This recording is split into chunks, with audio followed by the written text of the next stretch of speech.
नमस्कार, myself Aqib Hussain Siroha, founder director Infinite Eduverse Sikar. तो कैसे हो बच्चों?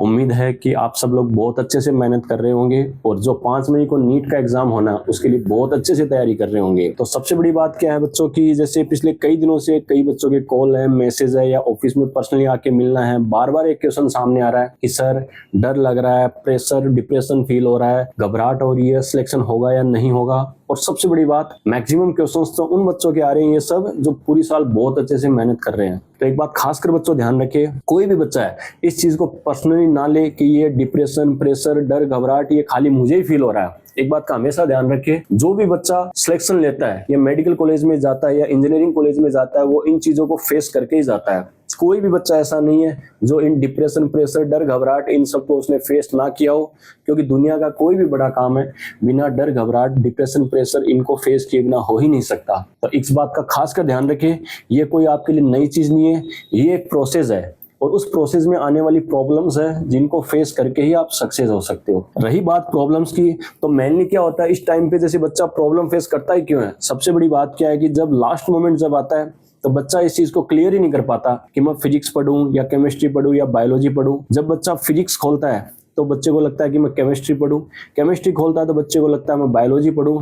तो बच्चा अपने आप में कंफ्यूजन क्रिएट कर लेता है कि मुझे कौन सा सब्जेक्ट पढ़ना चाहिए, सिलेबस में कैसे कवर करूं। तो इन चीजों से बचने के लिए मैं 2-3 बातें आपको बताऊंगा स्पेशली, जो आप एग्जाम तक अगर फॉलो करोगे तो आपको काफी फायदा मिल सकता है। तो सबसे बड़ी बात, तो लास्ट के 10 दिन में प्रॉपर स्ट्रेटेजी बनाइए आप, ठीक है, कि मेरे कौन से टॉपिक्स वीक है उनको मैं ज्यादा टाइम दूं और कौन से टॉपिक्स मेरे बहुत अच्छे हैं तो उसको मैं सरफेसली पढ़ के भी काम चला सकता हूं। क्योंकि लास्ट के 10 या 15 दिन में आप कुछ नया नहीं सीख सकते। जो पूरी साल आपने बहुत अच्छे से मेहनत करी है बस उसको आपको एक बार रिवाइज करना है तो उसको आप रिकॉल कर सकते हो। खाली कॉन्फिडेंस का रोल है कि हाँ लास्ट के 1 या 2 वीक में मैंने पूरा सिलेबस पढ़ लिया है। तो पहला कंफ्यूजन तो ये कि मुझे फिजिक्स पढ़ना चाहिए, केमिस्ट्री पढ़ना चाहिए, बायोलॉजी पढ़ना चाहिए। तो बस जो टॉपिक्स आपके ज्यादा वीक है उनको थोड़ा सा ज्यादा टाइम दे और जो टॉपिक आपके बहुत अच्छे हैं उनको थोड़ा सरफेसली पढ़ेंगे तो भी काम चल जाएगा।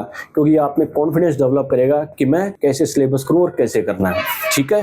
और जब भी आपको फ्री टाइम मिलता है, थ्योरी पढ़ने का मन नहीं करता है, तो प्रीवियस ईयर के जो क्वेश्चंस होते हैं, PYQ बोलते हैं अपन, या अपनी जो इनफाइनाइट एजुवर्स सीकर में जो टेस्ट पेपर चल रहे हैं वो जरूर सोल्व कर ले, जिससे आपको बहुत फायदा होने वाला है। दूसरी बात है कॉन्फिडेंस की, तो हमेशा एक बात ध्यान रखना, दुनिया की नजरों में विनर बनने के लिए सबसे पहले खुद की नजरों में विनर बनना बहुत जरूरी है बच्चों। खुद की नजरों में लूजर बन के कोई दुनिया के सामने कभी विनर नहीं बन सकता। दुनिया के बड़े बड़े जो एम्पायर हुए हैं हमेशा हम देखेंगे उन्हें बड़ी बड़ी फाइट हुई है, बड़ी बड़ी जंग हुई है और वो जो बड़ी बड़ी फाइट है, जंग है, उनको जीतकर ही वो विनर बने हैं। तो सबसे बड़ी बात है, चाहे कोई ग्राउंड हो, चाहे कोई स्पोर्ट्स हो, चाहे कोई कैरियर हो, चाहे कोई कॉम्पिटिशन हो, कोई भी हो, बिना फाइट के, बिना जंग के कभी सक्सेस नहीं मिलती, मान के चलना। तो ये जो एक टेस्ट पेपर है इसको इतना ज्यादा सीरियस भी ना ले कि पता नहीं क्या होगा, कैसे होगा। आपने अगर प्रॉपर तरीके से मेहनत करी है और कॉन्फिडेंस से एग्जाम पेपर तक अपने आप को आप मेंटेन कर सकते हो तो बहुत अच्छे से पेपर को क्रैक करके आओगे और अपनी सक्सेस भी श्योर कर सकते हो आप। तो पहली बात तो ये डर, घबराहट और ये सिलेबस का कंफ्यूजन, इन चीजों से दूर रहे, अपने आप पे विश्वास रखे।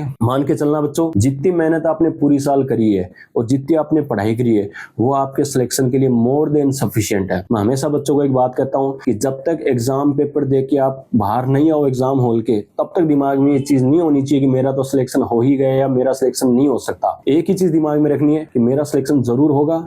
बस एग्जाम हॉल तक मुझे उसी प्रोसेस को फॉलो करना है जो एक स्टूडेंट को करना चाहिए। अपने आप पे कॉन्फिडेंस रखते हुए प्रॉपर तरीके से पढ़ाई करते रहिए। प्रोसेस हमेशा इंपॉर्टेंट होता है रिजल्ट से। प्रोसेस अगर बेटर है तो रिजल्ट बेस्ट होता है, हमेशा ध्यान रखना। क्योंकि रिजल्ट की तरफ लेके जाने वाली चीज है वो होती है प्रोसेस। प्रोसेस को आप सही तरीके से करिए। अगर आप एक एक स्ट्रेन, एक एक सीढ़ी सही से चढ़ते गए तो आप छत पर अपने आप पहुंच जाएंगे। आपको कुछ अलग से कुछ करने की जरूरत नहीं है बच्चों, इस चीज का खास कर ध्यान रखिए। तो बस लास्ट के जो 8-10 दिन का टाइम है उसको प्रॉपर पढ़ाई के साथ करते रहे। प्रॉपर इन्वेस्ट, अपने पढ़ाई में इन्वेस्टमेंट होना चाहिए हर टाइम का। आपके खाने का, सोने का, पढ़ने का एक पर्टिकुलर फिक्स टाइम रखो ताकि कोई डिस्टर्बेंस क्रिएट ना हो। क्योंकि आपकी ये 8-10 दिन की कंटिन्यूटी है, ये आपकी पूरी साल की मेहनत को रिजल्ट में कन्वर्ट कर देगी। और ये जो 8-10 दिन की लापरवाही है या डिमोटिवेशन है, ये पूरी साल की मेहनत पे पानी भी फेर देगा। तो डिपेंड आप पे करता है कि आपको पूरी साल की मेहनत को आगे रिजल्ट में कन्वर्ट करना है या पूरी साल की मेहनत को वेस्ट करना है। जैसे आपकी इच्छा है उसी के अकॉर्डिंग आप कर सकते हो। लेकिन मैं तो यही कहूंगा कि पूरी साल अगर आपने मेहनत करी है तो अपनी मेहनत पे विश्वास रखिए, खुद पे विश्वास रखे और मेन एग्जाम तक अपने आप को कॉन्फिडेंट रखे कि मैंने जो पढ़ा है वो मेरे सिलेक्शन के लिए मोर देन सफिशिएंट है। काफ़ी है और ऐसे ही मैं पढ़ता रहा तो मैं श्योर रिजल्ट लेके जाऊंगा। तो सभी बच्चों को डरने घबराने की जरूरत नहीं है, अच्छे से ऐसे मेहनत करते रहे और एग्जाम वाले दिन बहुत अच्छे से पेपर अटेम्प्ट करके अपना रिजल्ट श्योर करें। ऑल द बेस्ट सभी बच्चों को।